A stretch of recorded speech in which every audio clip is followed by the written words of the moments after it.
Bonjour Monseigneur Dolmen. Bonjour. La semaine dernière, du 3 au 8 novembre, vous étiez à Lourdes avec tous les évêques de France pour l'assemblée plénière d'automne. Avant de rentrer dans le détail des sujets que vous avez abordés ensemble, est-ce que vous pouvez rappeler ce qu'est l'assemblée plénière, comment ça se déroule ? Chaque pays ou chaque réalité culturelle dans le monde, depuis le Concile Vatican II, est amené à travailler ensemble entre évêques pour exprimer la collégialité entre les évêques. On parle de synodalité quand il s'agit de liens entre chrétiens de différentes vocations, mais quand il s'agit des évêques, on parle de collégialité.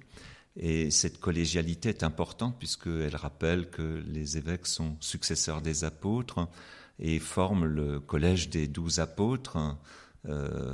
Aujourd'hui, notamment, ils sont beaucoup plus nombreux puisqu'ils sont dans les 4000 dans le monde. Mais nous formons ainsi, dans ces réunions, soit annuelles, soit bisannuelles, puisque ça dépend de la taille des conférences épiscopales, la taille des pays ou des réalités culturelles, puisqu'il y a parfois des conférences épiscopales qui se réunissent entre différentes îles, entre différentes réalités aussi culturelles, par-delà des pays, quand des pays sont trop petits ou quand il n'y a qu'un seul évêque dans un pays. Et c'est surtout pour exprimer cela, la rencontre fraternelle, et porter ensemble des thèmes, des questions qui concernent cet univers-là. Naturellement, au fur et à mesure, depuis le Concile, depuis 60 ans, certaines responsabilités, certains éléments institutionnels sont dévolus à la conférence épiscopale. Par exemple, quand un évêque voudrait ériger, comme c'est le cas pour moi, une église en basilique, en lieu de pèlerinage reconnu au niveau universel, il me fallait d'abord, pour la collégiale de Douai, Saint-Pierre de Douai, il me fallait d'abord l'assentiment de l'ensemble des évêques de France. Ce que j'ai obtenu. Maintenant, c'est en route entre les mains du Saint-Siège. En France, vous vous réunissez 2 fois. Tout à fait.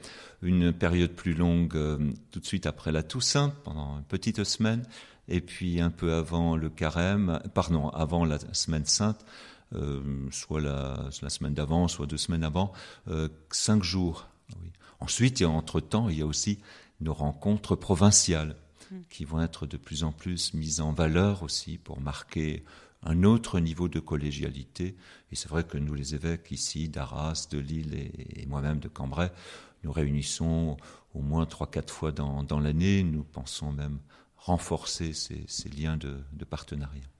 À chaque assemblée, vous avez un programme qui est chargé, vous alternez des temps spirituels et aussi des temps de réflexion avec des véritables séquences de travail. Cette fois-là, quels étaient les sujets ? Alors que ce que je retiens beaucoup, c'est le sujet autour de la mission, soit dans la perspective telle qu'on l'entend aujourd'hui de tous ces efforts qui sont faits dans nos diocèses pour que les chrétiens puissent s'approprier l'Évangile et avoir des perspectives aussi de rendre compte de leur foi et de toucher les réseaux et puis surtout les cercles plus larges que ceux de nos paroisses et de nos services. Et puis, il y avait aussi une séquence assez longue sur le lien aux musulmans où nous devons nous situer à la fois comme partenaires, comme ceux qui entrent dans un dialogue, mais aussi comme témoins de Jésus-Christ. Et c'est un positionnement qu'il nous faut aussi, nous, les évêques, apprendre, approfondir et puis faire passer aux chrétiens. Comment se déroulent ces séquences de travail ? Est-ce que vous avez travaillé avec des documents ? Est-ce que vous êtes en petit groupe, en grand groupe ? Alors, tous les éléments pédagogiques d'animation de groupe sont mis en œuvre. Il y a des séances en grand groupe. Alors, c'est notamment, on est 100, 115, 120 évêques avec les auxiliaires, avec en novembre les représentants de tous les territoires d'outre-mer, d'Om-Tom. Et puis aussi tous nos représentants des différentes conférences épiscopales voisines d'Angleterre, d'Allemagne, d'Espagne, d'Italie, et même de plus loin, parce qu'il y avait un représentant du Maghreb, l'évêque d'Alger. Il y a aussi un certain nombre de personnes laïques qui sont présentes, donc ça fait un groupe important. Après, effectivement, on privilégie pas mal les carrefours qui varient, c'est en fonction la taille des diocèses, en fonction de l'âge de l'évêque. Enfin, on essaye aussi de démultiplier effectivement les petits carrefours et les remonter. nous essayons aussi d'avoir, quand il le faut, un temps d'écoute d'un intervenant, parce qu'il nous faut parfois faire à nouveau le point sur, par exemple, sur la réalité des musulmans en France.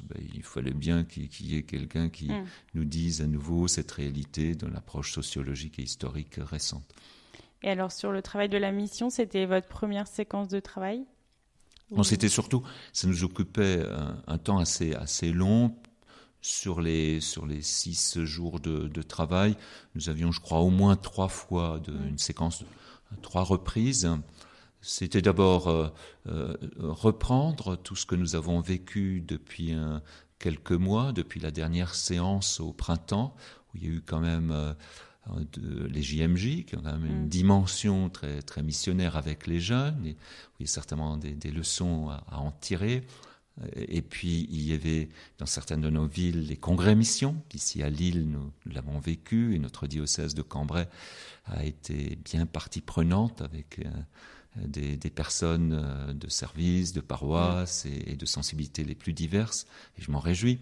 Et puis, il y a eu aussi Kérigma, c'est un rassemblement qui a eu lieu à Lourdes, où le diocèse de Cambrai avait comme été représenté par une délégation pas très grande, mais quand même d'une vingtaine de personnes, je crois, mais représentatives de différents services, différentes responsabilités, et qui ont donc réfléchi sur cet aspect aussi de l'annonce de l'Évangile, puisque le mot kérigme veut dire annoncer l'Évangile, et l'Évangile qui est Jésus mort et ressuscité. Et c'est la question, comment le faire et comment le vivre et l'annoncer aujourd'hui.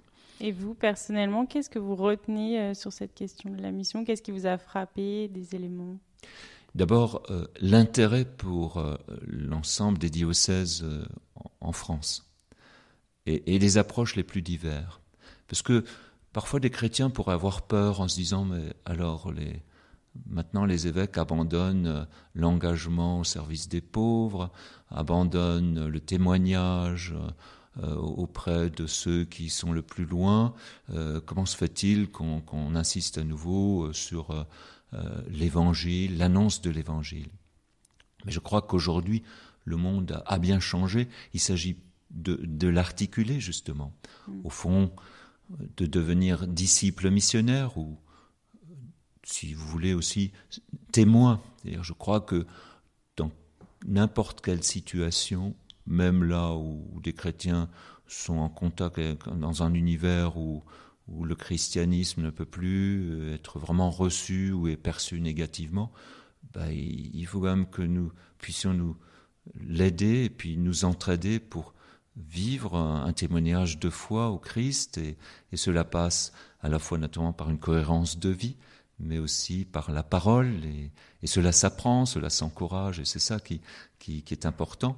Et puis je prends aussi la mesure que, c'était l'intervention du père Jean-Luc Garin, l'actuel évêque de Saint-Claude, qui a beaucoup travaillé ça quand il était supérieur à Lille, et il nous disait, et il nous rappelait combien c'était déjà Paul VI, donc du temps du Concile, qu'on a développé cela. Il ne faut pas oublier, et puis l'actuel pape y réfère.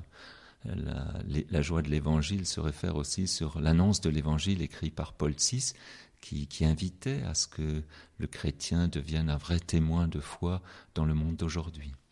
Et le monde d'aujourd'hui, c'est aussi le dialogue avec les musulmans. Vous l'avez dit, c'était un des deuxièmes sujets de travail. Qui m'avait marqué, oui, et qui avait 2 séances. Peut-être aussi parce que je suis membre du Conseil interreligieux. Et donc, je suis cela plus régulièrement, aussi entre les différentes assemblées, puisque chaque évêque a une responsabilité, suit une instance, parfois à 2 ou à 3 évêques. Et là, donc, je suis avec 2-3 autres confrères liés à ce service national du dialogue interreligieux, où il y a les musulmans, le bouddhisme, toutes les réalités aussi religieuses aujourd'hui. Et pour ma part, je dois particulièrement suivre un observatoire des nouvelles croyances. Mais pour ce qui est des musulmans, effectivement, on a fait l'état des lieux. C'est la question aussi du positionnement de l'Église avec notre pape François, de rappeler que nous sommes, en tant que chrétiens, dans le dialogue fraternel avec toutes les réalités humaines, et spécialement aussi avec les réalités religieuses, avec des religions, avec des membres de religions. Mais peut-être que la chose nouvelle, c'est aussi comment faire en sorte dans ce monde qui devient parfois peut-être un peu dur, on se méfie les uns des autres, comment aussi le chrétien peut à la fois garder cette vraie attitude de cœur et qui est une attitude que le Christ lui-même nous enseigne, cette attitude du dialogue, de la main tendue, mais tout en proposant Jésus, en proposant la vie de Jésus. Cela s'apprend par des expériences positives. Et moi, je me réjouis, par exemple, de voir des personnes musulmanes oser aujourd'hui venir vers nos lieux de pèlerinage, même à la cathédrale ici à Cambrai, pour se remettre à la Vierge Marie, qui a une certaine place dans la tradition musulmane. Alors, c'est pas toujours bien reçu, que ce soit dans la partie musulmane, ou parfois peut-être dans la partie catholique, mais comment mettre aussi ces choses en valeur et comment apprendre aussi à mieux se connaître. Nous avons un domaine bien précis où le dialogue devrait pouvoir se faire. C'est dans nos écoles, il y a des écoles catholiques où il y a des élèves musulmans et les parents choisissent l'école parce que la religion est respectée.